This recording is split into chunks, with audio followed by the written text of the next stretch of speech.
You know, I almost wasn't going to do this video.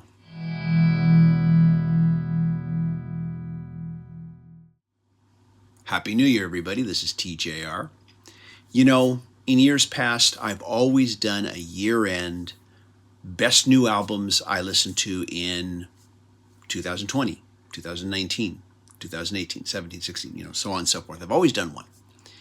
But this year, as I approached the end of the year, the end of 2021, I thought to myself, I really didn't listen to that much new music this year. And the reason for this is that in past years, Robert and I have always done the Music Worth Buying show on this channel, where we discuss new album releases with each other. Midway through this year, we kind of had the wind taken out of our sails as far as the Music Worth Buying show is concerned. Ever since we started doing these series of videos, we've always wanted to include musical clips, because a lot of times, these are new records, these are new artists, and we want to give you some sense, some audio sense of what we're talking about. And so in the beginning, we could do like audio clips maybe under 30 seconds, just under 30 seconds, so that we wouldn't get any copyright flags or notices. Soon we started getting them to where we had to cut those clips down to 25 seconds and then 20 seconds. And this year we did a couple episodes of Music Worth Buying, and we were just getting every audio clip, flagged. We had to cut the clips down sometimes to 10 seconds. Sometimes we couldn't even get 10 seconds. And we just said enough is enough. We're done for now. We're tired of trying to introduce new albums, new music, and not being able to play you at least a 25 to 30 second clip so you can get some kind of a sense for what we're talking about. So we just stopped doing it. And it's a shame. The wind was taken out of our sails. And so I kind of just wasn't as aggressively checking out new music. I wasn't as aggressively trying to find new discoveries for that reason. In 2021, I spent a lot of time rediscovering older music that I was already familiar with by purchasing it on vinyl for the first time and then making vinyl to CD comparisons. But as I looked through my new music purchases for 2020, I realized that there were actually a decent amount of newer releases that I did check out and listen to. I just wasn't reviewing them on the show with Robert. In addition, there were also what I would call new old discoveries. I've always said that if you've never heard the Beatles before, then it's new to you. And so there was some old music that I listened to for the first time and discovered during 2021 also. So I'm going to discuss both the new release music that I discovered in 2021 that I thought was good enough that I needed to own it, and also the new old music that I discovered in 2021. I'm going to start with the CDs, and then I'm going to move on to the vinyl. So to start off here, the debut album by Inhaler, entitled It Won't Always Be Like This. This is a really good, solid effort from a young, new band whose lead singer has a very famous father. For that reason, a lot of it sounded like very early U2. Lots of power, lots of energy, good, solid opening debut. Looking forward to seeing what they do next. In the category of older music that I'm hearing for the first time is the Rolling Stones' Tattoo You. This is the deluxe edition that came out this year. The Rolling Stones have released 30 studio albums. Out of those 30 studio albums, there have been 6 of them that I've never listened to in their entirety, that I'm not familiar with. This was one of them. So when this deluxe edition was announced, I decided the time was ripe. As I listened to it, I discovered there were actually a lot of hit songs off this album that I was already familiar with, including one of my favorite Rolling Stones songs of all time, Waiting on a Friend. And so, I already enjoyed those songs, but I discovered that the songs I wasn't familiar with, I enjoyed them just as much. I also enjoyed the bonus tracks with the extras. That was great to hear too. So now it's part of my personal soundtrack, as are all the albums I'll be discussing today. And that leaves now only 5 albums out of the Rolling Stones catalog that I have not yet heard. And I'll be getting to those as time goes on. After that is the Black Pumas. This is the deluxe edition. And yes, I know this didn't come out in 2021. This came out in 2020. But I discovered it in 2021. And I'm glad that I did. This is a great album of retro, smoky blues rock. Robert and I did discuss this in one of the few episodes that we did of Music Worth Buying during this last year in 2021. It's one of the few ones I managed to get around to talking to. I may yet pick this one up on vinyl, but they have a deluxe edition version on vinyl, and it was just a bit more expensive than I could justify. In fact, oftentimes that's why I buy the CD sometimes, is because I think the vinyl is too expensive, so I just pick it up on CD. Next, The Battle at Garden's Gate by Greta Van Fleet. This was a solid follow-up to their last album, Anthem of the Peaceful Army. And I feel that with this album, they've stepped further away from the Led Zeppelin comparisons. I'm sure that many of their haters will disagree with that last statement. So many of their haters have so much invested in hating them that they really need them to keep sounding like Led Zeppelin so they can keep hating them. Funny how that works. So now let's discuss the vinyl. First is OK Human by Weezer. This is a very pastoral, Brian Wilson-influenced orchestral album, dealing with mostly very quirky lyrical themes. I was surprised by just how much wonderful musical nuance there was to these songs here, which, had they been done by the band, would have been just, some good Weezer songs. But having the orchestra, having those arrangements, provided so much nuance, listening pleasure. So really enjoyed this one here. Then we have Medicine at Midnight by the Foo Fighters. And this, of course, came out in February. It was originally scheduled to come out in 2020, but was delayed due to the pandemic. This is just a really solid rock album. Just really well executed, produced, and performed, and written songs.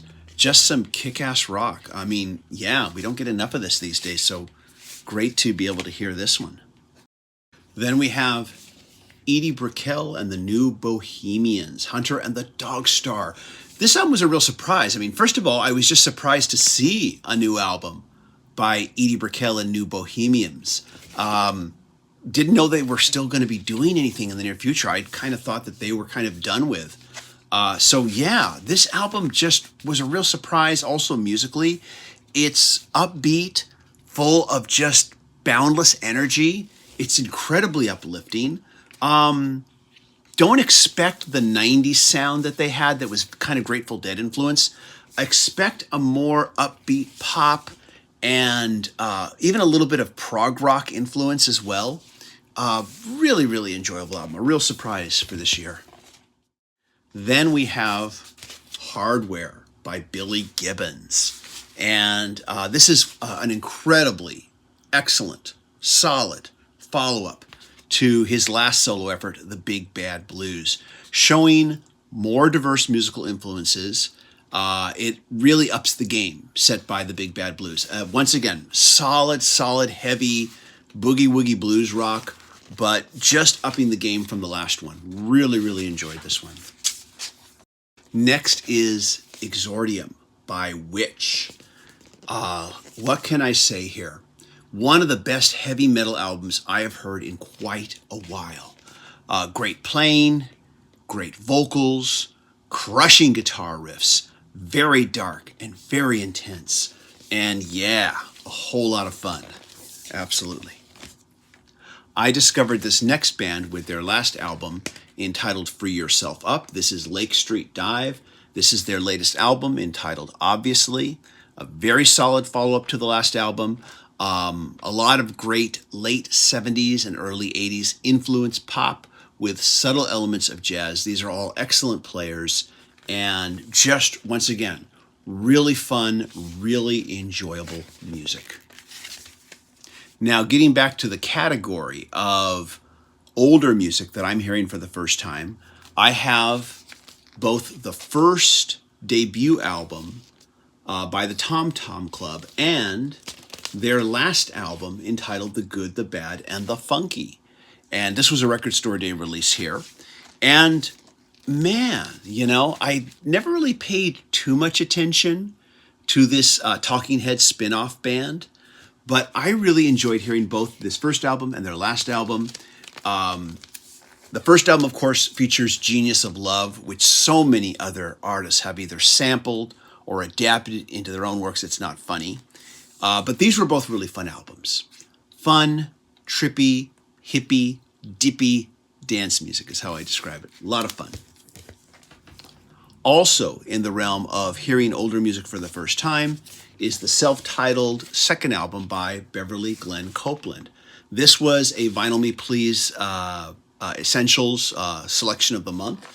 I briefly subscribed to Vinyl Me Please for a couple of months there just to try out the membership. I did some videos about it. I thought they were an excellent music club, and I will probably subscribe to them at some point in the future. This, all I can say is a truly unique listen. This, I think, probably gets classified as jazz, even though it's not jazz, but that's how it probably gets classified because it's hard to classify. That's why. But a really unique listen. I liked some of it. Maybe didn't like all of it, but I appreciated all of it for just being adventurous and unique. And that's about all I can say. I have two more albums to discuss, and they're both in the older music that's new to me. And this next one is The Doors, Morrison Hotel. This is the deluxe edition. And The Doors, aside from L.A. Woman, The Doors have always been more of a greatest hits band for me, with the exception of that one album, L.A. Woman, which I've lived with for a very long time. But that has been changing over the last year or so as I have been slowly starting to absorb the Doors catalog. And since this came out in this deluxe edition, I decided to go ahead and pick it up this way. This was their fifth album, and in my opinion, it was their most rocking album, at least so far. Like I said, there's still a few other albums that I need to get here. But I enjoyed all the bonus discs as well. And, of course, this was available on both CD and vinyl in this set. And then, of course, there were the bonus discs as well. But I really, really enjoyed hearing this album. There were many hits that I already knew. But once again, the newer tracks, getting to enjoy those just as much. By the way, I did recently, in fact, today, I went ahead and ordered the LA Woman Deluxe Edition. So I'll be probably doing a video about that one fairly soon once I get that. And now my final selection for 2021. This is the War box set, Record Store Day purchase. And again, this was a band that had just been a greatest hits band for me for so many decades. And for some reason, when this set was announced, I felt a very hard to explain pull towards getting this. I just decided it's time to listen to War's catalog. And this let me hear their first 5 albums. And I really enjoyed this set. It took me a while to absorb it all, but I enjoyed every single album, every single one. I will probably talk about this maybe in more detail in another video, just to give it a separate review, because there's a lot to unwrap on this here. But yeah, they are now a part of my soundtrack as well. I've moved beyond just the hits. And music can be that way. You can like some bands so much that you devour their entire catalog. Some bands you may only know a smattering of their catalog. Some they're just greatest hits band for you. You don't get into their albums.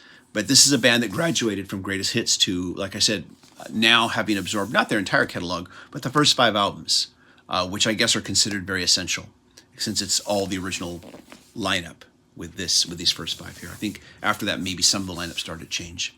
But don't quote me. I'm not probably as well versed on this band's history as maybe I should be, but really enjoyed this too.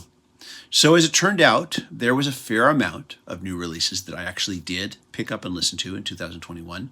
Maybe not as many as there would have been had Robert and I been doing the Music Worth Buying show, but there were still some. But again, I rediscovered a lot of music I was already familiar with because I bought it on vinyl for the first time.